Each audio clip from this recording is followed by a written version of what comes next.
and I long to worship you.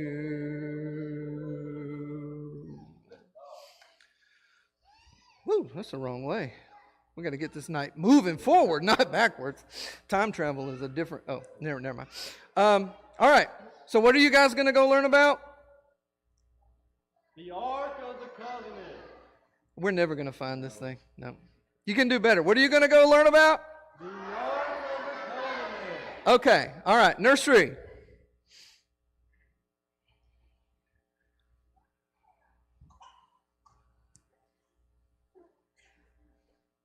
Twos and threes.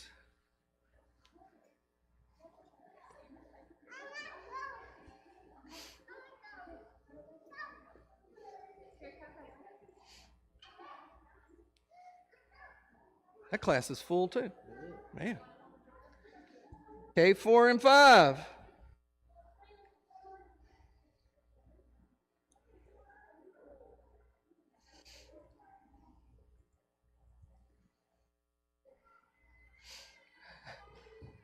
First and second grade.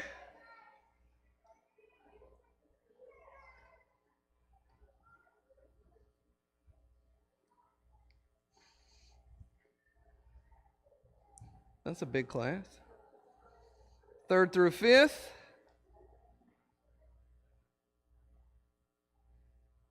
That might be the smartest looking class.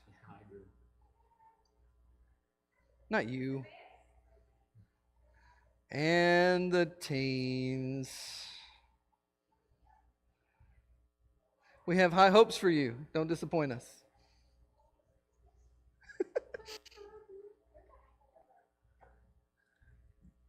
You can't have the apple. Typical woman.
we ask you to please be with the teachers of the hour, not just of our class, but those of all the kids, that you would encourage them, that they would be able to connect, that they would be able to express your message and your word in a way that will encourage the kids and uplift them.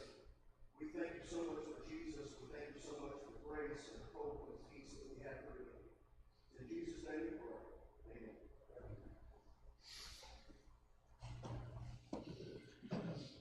Did y'all notice that I almost skipped a night earlier? Almost went right to Goliath's sword instead of, that's tomorrow night. So thank you all for being here for the adult class. We are not going to talk about the Ark of the Covenant or Goliath's sword. We're going to try to be a little more useful to the adult class group. Not that there aren't some things that you could probably talk about with regards to the Ark of the Covenant and Goliath's sword, but you've probably heard a number of lessons on that by this point. So we hope to do something a little more useful and practical for adults. Last night we talked about why, as a Christian, do I still carry so much guilt? Tonight we want to talk about why, as a Christian, is my marriage still struggling?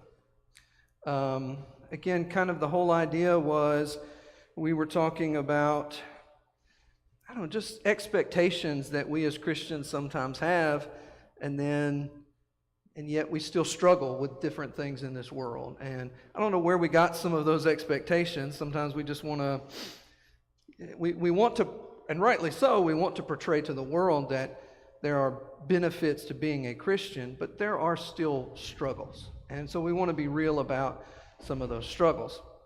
So when Kip and I are both licensed counselors, and so we're drawing on that vein to kind of talk about some of these things, and especially so tonight, because when we were batting around these ideas, I said we have to do something about marriage because Kip's best stories are marriage counseling related, and he's really good at it, but most of the couples that he sees are members of the church or are referred to him by congregations.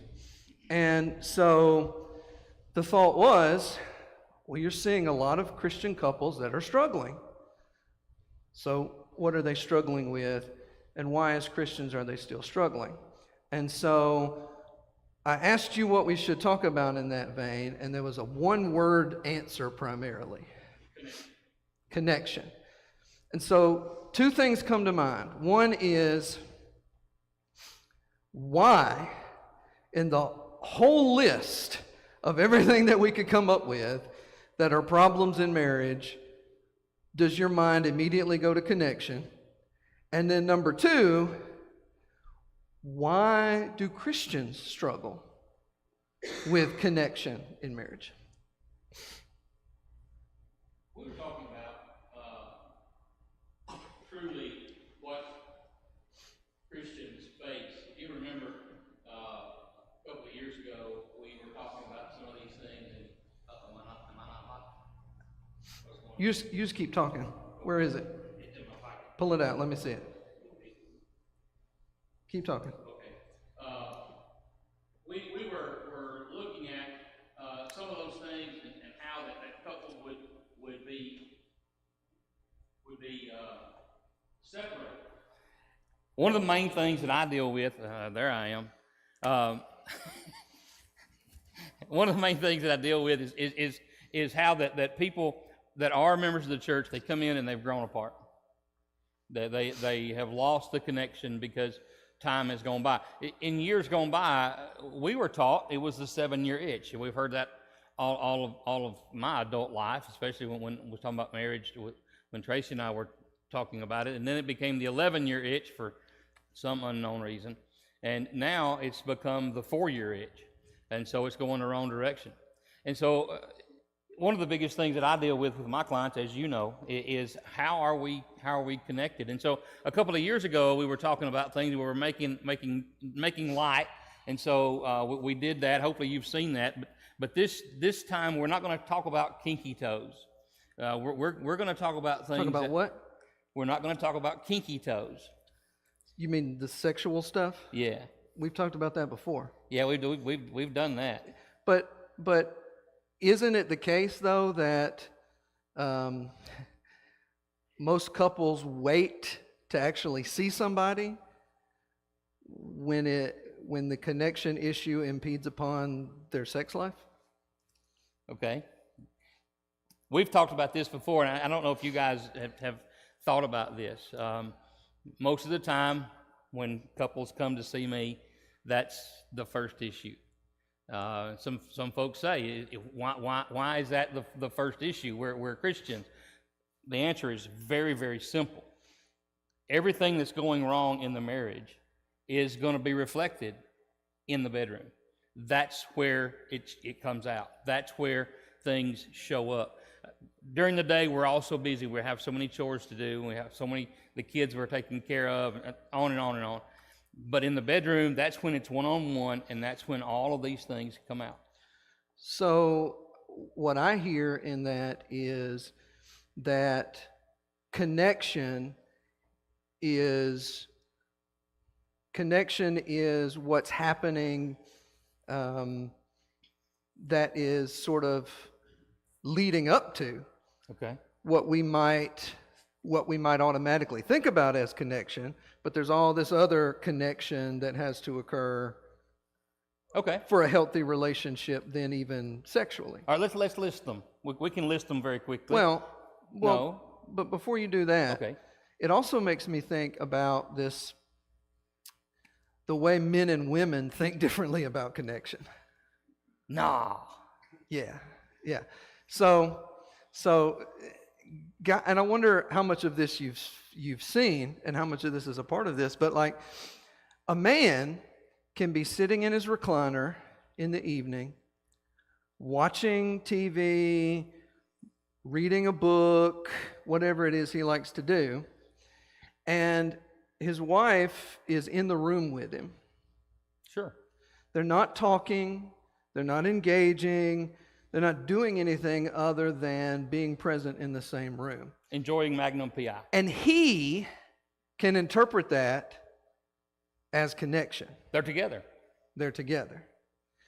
But she will not likely interpret that as connection. No. Her mind may be more of, how come he's not talking to me? How come he hasn't asked me what my day is? He's not paying me any attention. He's absorbed in his TV show.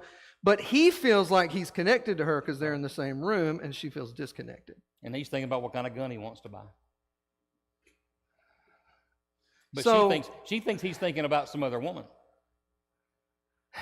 I saw that meme on Facebook. Yeah, I wondered Like- if you had. Like she's laying on one side of the bed, and she's like, what's he thinking about? What's he thinking? And then he's over there like, I can't figure out how to keep the motorcycle running, or I can't, Yeah. And so automatically there's this disconnect that is just a part of we are different creatures. Yep. So we're still different creatures even though we're Christians. Does Yes. that still play a part of that? It has to. It has to. So we talk about the spark. When couples get together, there's a spark, right? Come on, you guys. Okay, there's a spark. That's the physical connection. We can talk about that till we're blue in the face because everybody knows all these things and everything is there. I wonder how many times we talk about the emotional connection. I wonder how many times there are 4, so get ready. So number 2 is emotional. How are we connected emotionally? I want you to think about that. When you're 21, the spark has lit the fire and things are hot, everybody's hot and bothered. How are we emotionally connected?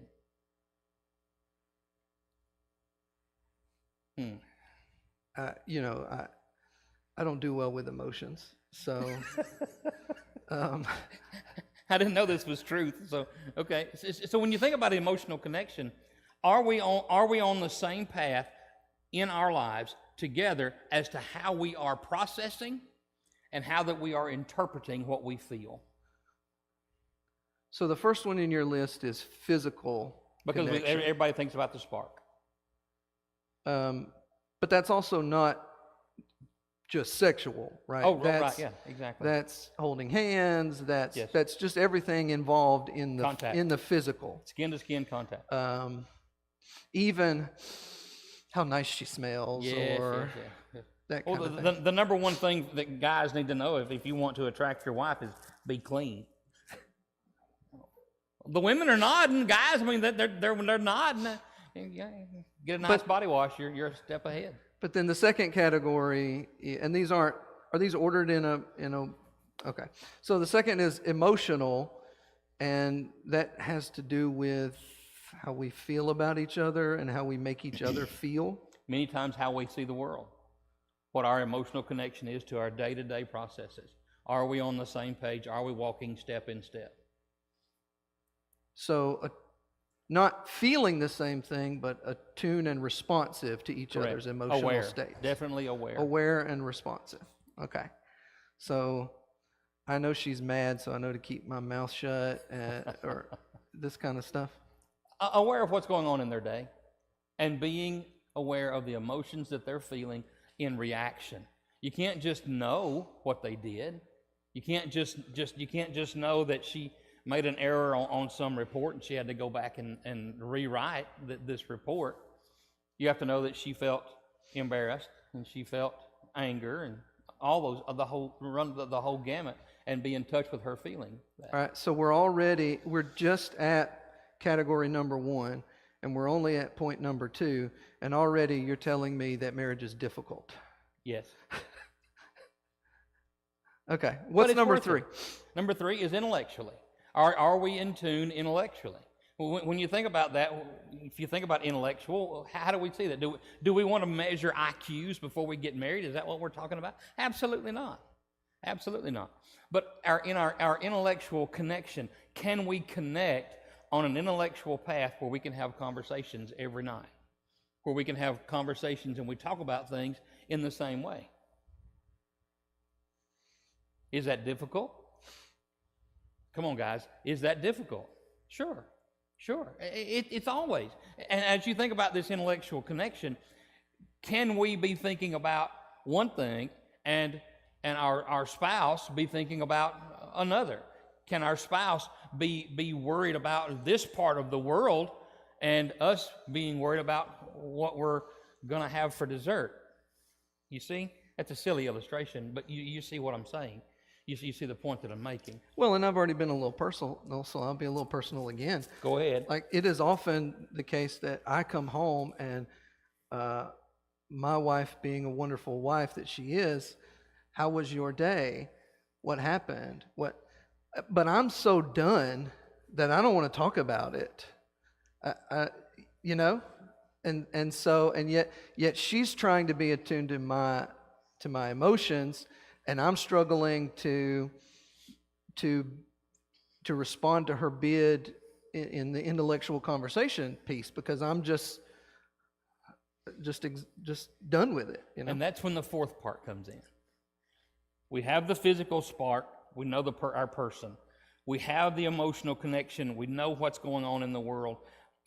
She knows that your day is stressful. She knows you're under pressure. Yeah, you're I on work the with same, you. Yeah, I know. And we're on the same wavelength. But then there's the spiritual connection. We throw that out. The world doesn't like us using that word. Well, wait a minute. We go to church together. And that good enough? How are we spiritually connected? What is our spiritual goal?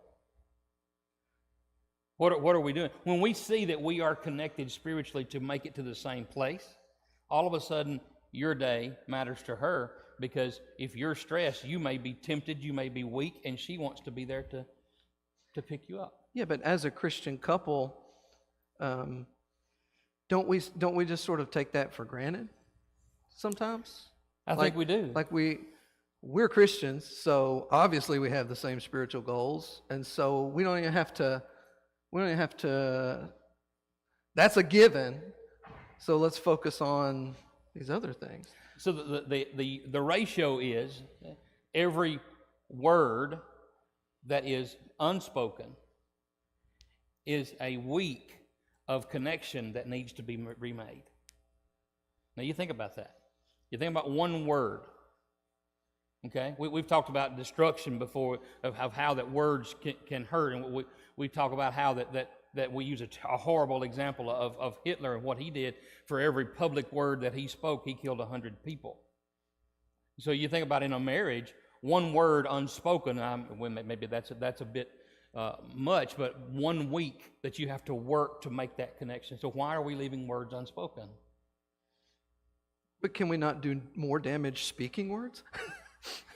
Is that our person that we are emotionally in tune with and that we are intellectually connected to? And so we find the spiritual journey being that which we come together. And is conflict always separating?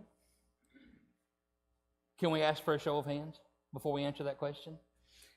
If you believe conflict is separating, raise your hand. Good. Nobody. Oh, I got some of these. Okay. If you believe conflict can bring you closer, now raise your hand. Okay, good. Conflict is not fun. Okay? But at the same time, conflict makes us see both sides and both points of view. That brings us back, Gary, to this emotional connection, because we're seeing each other, and we're seeing each other in the way that we feel about a particular topic. I remember reading something about it's important, though, how you have this conflict. Okay. Right? Like it's important. Okay. So we're getting into the... So in other words, don't take what he said and just go out and start fights in your marriage and think you're strengthening your marriage. It's what you're finding about and how, right? Yes. So it's that it has to be the kind of conflict that is moving towards resolutions. Yeah, it's not about winning, it's about goal orientation. Which not about conflicts very frequently devolve into, I got to win this argument. I've got to win. I got to bring something up from way back when so I can win. And so maybe that's something we'll save for another year, but we're not going to talk about argument tactics, because that gets a little bit personal. Oh, man. But as you brought something up a minute ago, in this, the way that we approach one another when we argue, a show of hands, how many of you have heard the term love language? Okay, all right. Now, how many of you have ever taken the love language quiz? Okay, good. So as you think about, if you think about the love language, there are 5, right? There's gifts, quality time, acts of service, words of affirmation, and then physical touch, right? And so everybody expects the men to be what? Physical touch, right? A bunch of horn dogs. That's what everybody expects, but that's not the case. Can you bleep that out on the Facebook? Gotcha. That's not what's going on. As we think about being members of the Lord's body, we're connected physically, obviously. We're connected emotionally because we care about the same things. We're connected intellectually because we know where we are in our day, and we can have those discussions about the world finance, and we can have those discussions about what we're going to have for dessert at night, and anywhere in between. But we're on the same level. We get on that same mindset. And then when we come to the spirituality part, we have to know how we're going to communicate to the other that we care. Now, that may be difficult. Myself, gifts, don't do it. Okay? You may be sitting here, Kip, you're crazy. Gifts are the most important thing in my life. Okay. You've got no problem with that. Does your spouse know that? Is your spouse fully aware of that?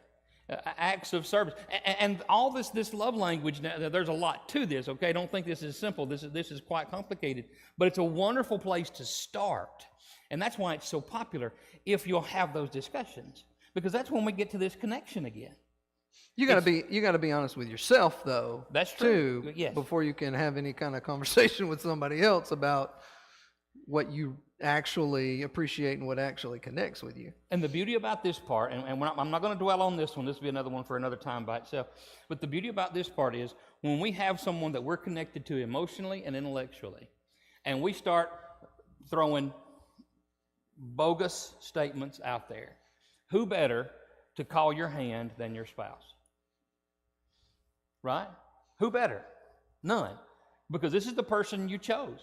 And we didn't choose them for you. You chose the person, so that's your person.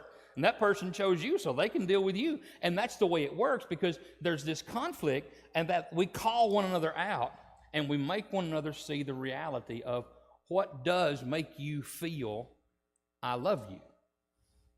What does make you interpret that connection? And that's where we're going back to. You're going to get tired of hearing me say that word for the next 30 minutes.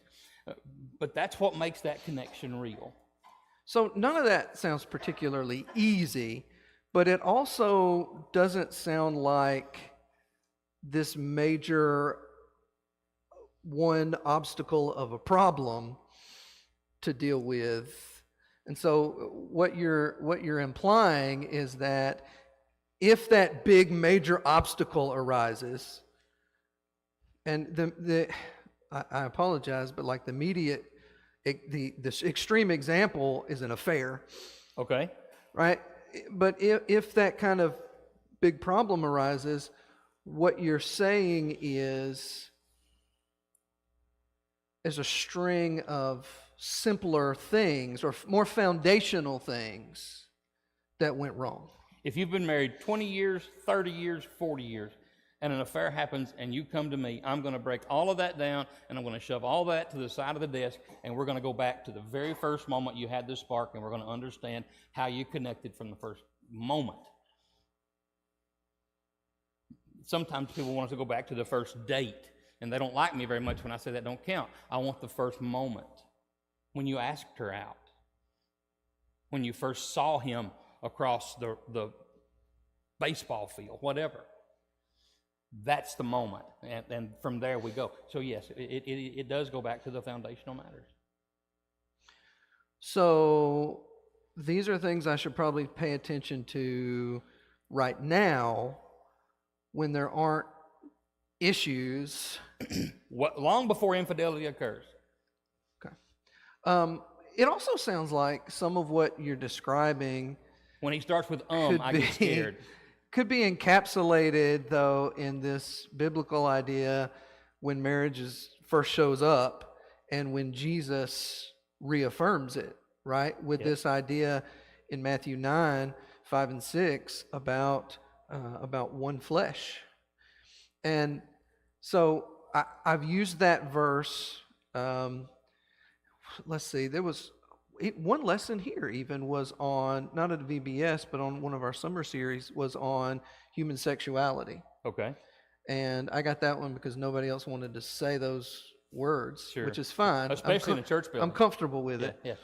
But kind of the springboard for that was one flesh. Because we often talk about how that verse, when two get married, they become one, and we avoid that conversation, kind of. We're talking about all these other ways that they become one, but it says one flesh.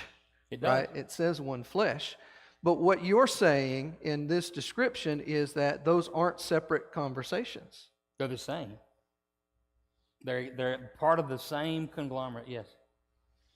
When you look at the way that connection occurs, you guys, I'm not talking to kids, you guys are not children, and everyone in here is an adult. We know that there's a drive, male and female, the way that we were made. He's talking about Matthew 19, verses 5 and 6, the leave and the cleave, right? And then it talks about one flesh. As we think about this, and if we think about the way that we connect, we think about it, it's only as being physical. But if you think back, the most important moments, the most enjoyable physical, can I say that? I'm not going to have that word bleeped out? Nope. The most enjoyable Keep it moments clean. are when you were emotionally, intellectually, and spiritually connected. That's when those physical moments occur. That's when all happens. That's what matters. That's what bonds us together. So that's the cleave part, Yes. right? Because two become one when they leave and they cleave. To one another, yes. So what you're describing in terms of these areas of connection and these use of kind of these understandings of how you feel love and how you express love and how we do that dance sort of together is the nuts and bolts of the process of cleaving to one another. Yes. The key to this is when you have this ability to identify how you feel loved, how you feel connected, when you identify what your number one, number two, or number three out of the five are, and then you make certain that your spouse knows what that means. It's not the same. Physical touch for each one of us is not the same. When we think about acts of service, it's not the same. It's not even the same for all men or all women. It's very, very different. And that's the part about coming together to cleave that's important. That's the part that matters, is being able to have that true, vulnerable statement that you can share one with the other. Now, this is a side note, but while you do a lot of marriage counseling, my area is trauma. Mm-hmm. And so what I automatically think of is how, you know what, I probably need to work on my own stuff so that I can better understand and more properly interpret how I feel and be healthy and respond to you appropriately, as opposed to responding to you based off of previous unhealthy treatments or relationships. Wow. You said a mouthful there. How do we flush old relationships, right? We start dating when we're 16. We shouldn't date before we're 16. We start dating when we're 16. And how many boyfriends and girlfriends do we have? I don't know how many. I don't know how many you had. 2, 3, 4, 500. I don't know. You think about that. And they all didn't work out for some reason. But when we find the one, whomever he or she is, we bring all of that and put it in there too. And so we have to work through that during the dating process, if we're doing the dating process correctly, and we learn how to flush that stuff. If we're being healthy, if we're doing the connection, that's our key word, then we know this part does not help my connection to this person that I desperately want to be connected to forever, so I throw that away, and we can begin working through that list. And it is a checklist. We don't like to say it that way, but our habits and our routines are checklists that we go through, and we try to bring it along to the one. But that kind of thing also isn't just about previous relationships that I've had.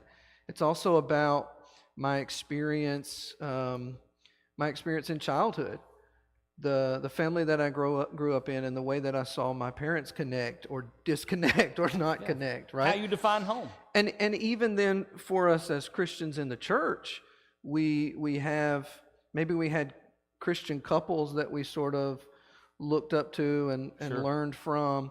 And so maybe some of the patterns were unhealthy, and I got to be able to identify that and flush that and not follow that.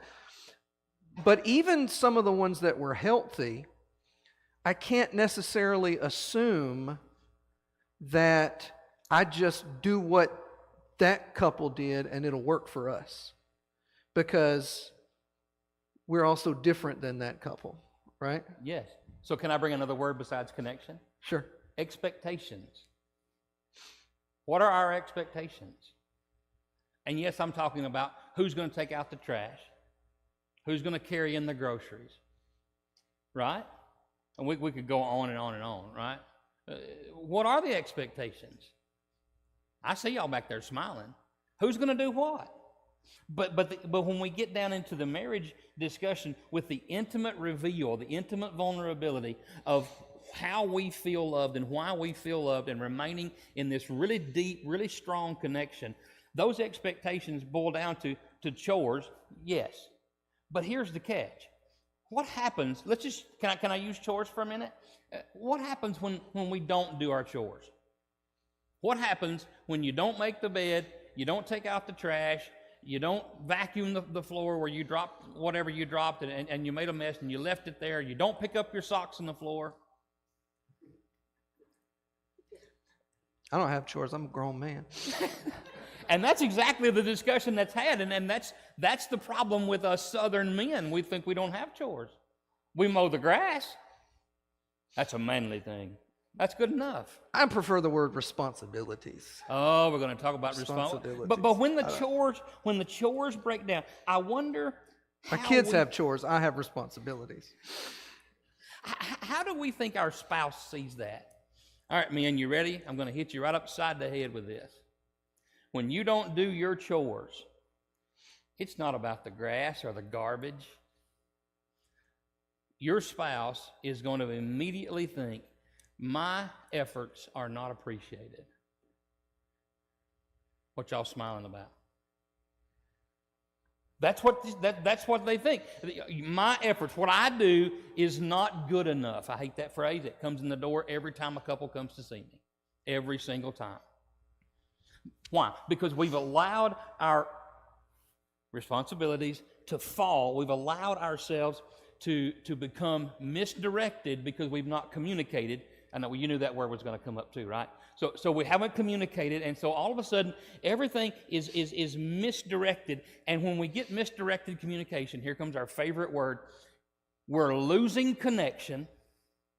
Our expectations and responsibilities have faltered, and we begin making assumptions.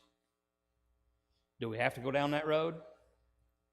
Why are there assumptions ever in a marriage? Why are there assumptions ever in a marriage that's based upon two people that are striving to be Christ-like, who is not the author of confusion? Why is there ever miscommunication there? Well, can I offer one potential answer? Oh, I'd love it. So, as Christians, we go, God's laid out our responsibilities, right? Mm-hmm. So I go to Ephesians 5 and I go, Here we go. Submission is her role, leadership is my role, and we go, we're Christians, so we're just going to fall into these things. And once again, it's kind of we just assume, right?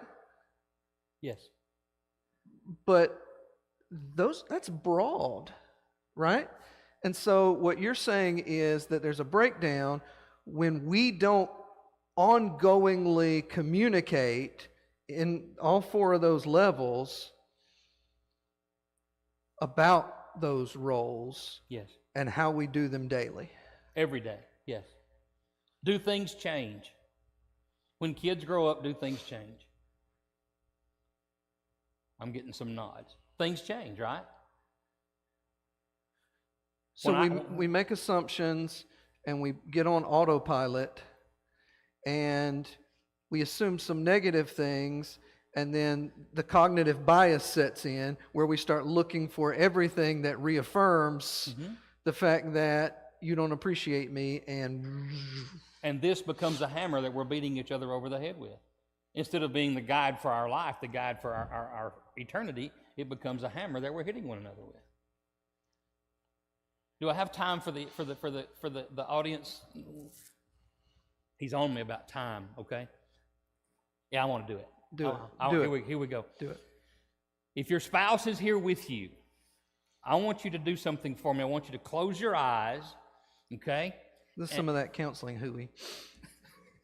I want you to close your eyes, okay? Now, you don't be nudging one another about when you know the answer. So here we go. Close your eyes, and I'm going to ask you one question. Where do you see yourselves together in 5 years? What do you see that being? Okay, now get a good picture.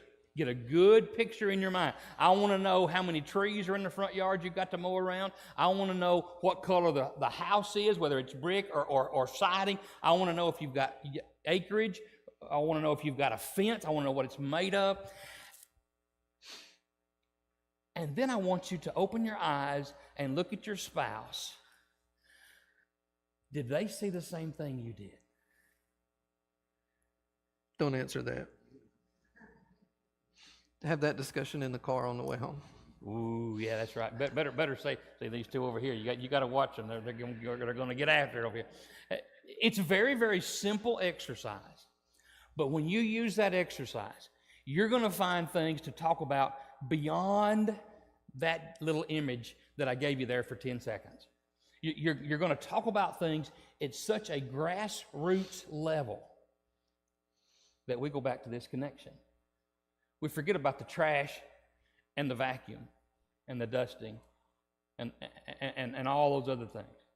Because we go back to the connection, our expectations go back to the grassroots foundational matters, and we recognize time has moved on and we're making adjustments. We're not dreaming like we're a 7-year-old anymore. We're dreaming now like we're an adult, and we're dreaming as one.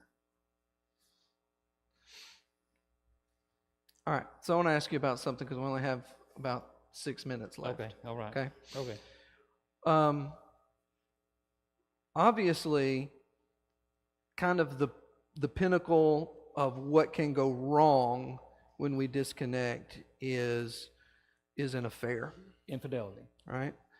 Are there some other things that this lack of connection feeds or that you see prominently impacting couples in the church? The world's going to tell you that infidelity is the worst thing that can happen to a marriage. That's not what the Bible says. Oh, it's bad. I'm not being silly here. I'm not trying to be cute. It's bad. You can survive that. Couples have and will and continue to work through that. But the worst thing is the loss of faithfulness and loyalty. You say, Kip, that's infidelity. No, it's not. No, it's not. When couples come through my door, and there's no infidelity that's happened, but they're in the worst condition that you can imagine, it's because they're both withdrawn. When loyalty and faithfulness are broken. When does that happen? It happens here. It happens at the workplace when you have the work party. When we don't stick together and we're not helping and covering for one another, when we're not protecting and giving to one another, but instead we let somebody else in, and that dyad is broken. So when you think about infidelity, don't just think about when you take your pants off. Think about infidelity as being the connection and the heartfelt love connection. I hate to use that term because that's such pop culture.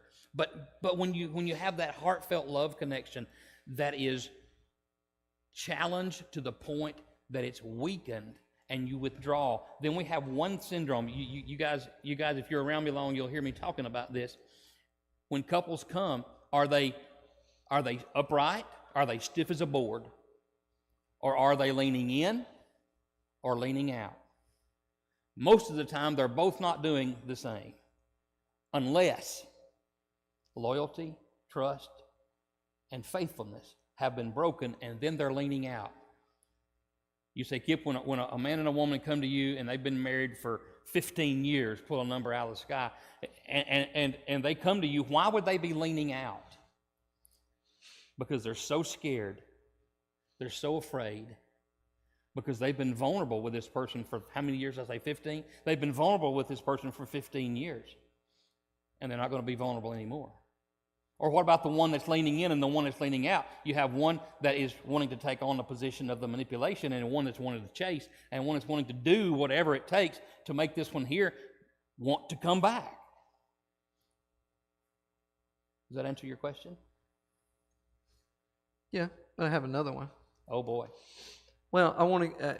So, the statistics traditionally, there's a wealth of not statistics, but there's a wealth of kind of traditional long-term information about this, going back to the differences between men and women, Okay. right? Because this feeds this connection, and it's that. And this is just broadly in general. There's exceptions to all of it, right? Okay, But in okay. general, women are more inclined to have an affair because they have developed feelings for somebody else. But men are just as likely to have an affair because a sexual opportunity presented itself.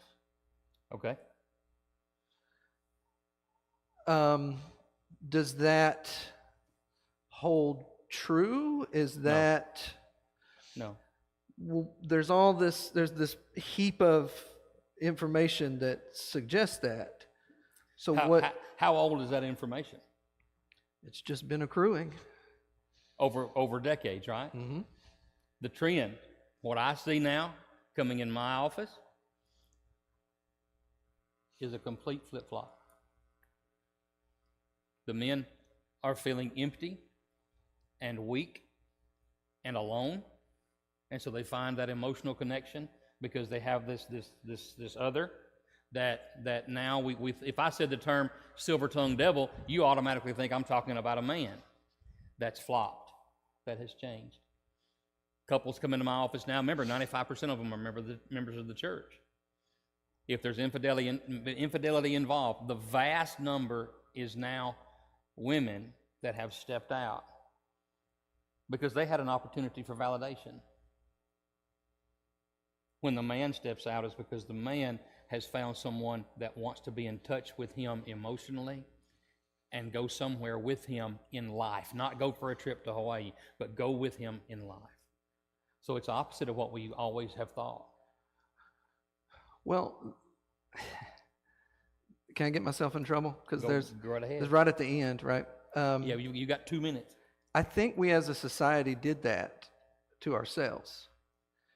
You are Because going to get in trouble, aren't you? Because what we did was this thing called the feminist movement. And we said that the language was we need to create equality between men and women. And that's fine. I believe that God created them male and female. The problem was the feminist movement defined equality as male success. So that we basically told women to be successful, they had to be more like men. And in fact, they had to be better at it than men. And that has even had sexual implications. Enormous. Because you throw in birth control, and now women who have always throughout history carried the heavier burden for sexual activity, Afraid so. behave sexually more like men used to. Yes. That's true. Nobody likes to hear that, but it's absolutely true. Which brings us kind of full circle back to the God-designed differences between men and women and the complement that we are to each other, but the work that requires to maintain connection. And so I was thinking about kind of a way to close this out, and I like 1 Peter 3 and verse 7. The men won't like this. They better be listening. Well, but that's kind of part of what I want to address. Okay. Likewise, husbands, live with your wives in an understanding way, the ESV says. Now, and he goes on to mention, honoring the woman as the weaker vessel. And we always sort of automatically go, well, he has to understand that she's the weaker vessel. He has to honor her as the weaker vessel. But I think that statement of understanding is much better understood in the bigger picture of what we've been talking about. Connection. They need to be connected. They need to understand each other. And if he is the leader, he should take the role in encouraging connection and conversation and emotional intelligence and intellectual, all of that stuff, right? But I don't like to be mushy. I don't either. I don't know. It makes me feel weak. But if he's going to be the leader, he has to lead in maintaining the connection. He's got to be the first one vulnerable. Yes. That makes her safe. If he's vulnerable, she's safe. Very good point. According to the King's English says according to knowledge. Now you know. Now you know what you need to do when you approach your wife. Can I get in trouble with you in the feminist movement? Yeah. We're going to do it later on next. We're going to do it. Yeah, Tomorrow night, okay. So, the biggest thing coming through my door were the things that we've talked about so far: connection, responsibility, expectation. Knowing the love language, knowing why we're connected is this. In today's world, we want to take away the masculinity of the man. The biggest danger of that, I want to be very, very clear, the biggest danger in that is she is no longer attracted to the man that she can take his masculinity. That's the reality. It's not pretty. Didn't say it was. And it's certainly not fun. But I can tell you now, it's real, it's current, and it's ongoing. She, as a good feminist, emasculates him and then has to go find another man who is an actual man now. And then she'll emasculate him as well, because that's And the cycle what a good perpetuates feminist itself. does. Yes. Okay. Well, now we're in trouble. We're canceled. Yeah, I started to say we're in real trouble All right. now. And you guys, you got 15 minutes to grab a snack, and then the kids will start piling back in here. Thank you.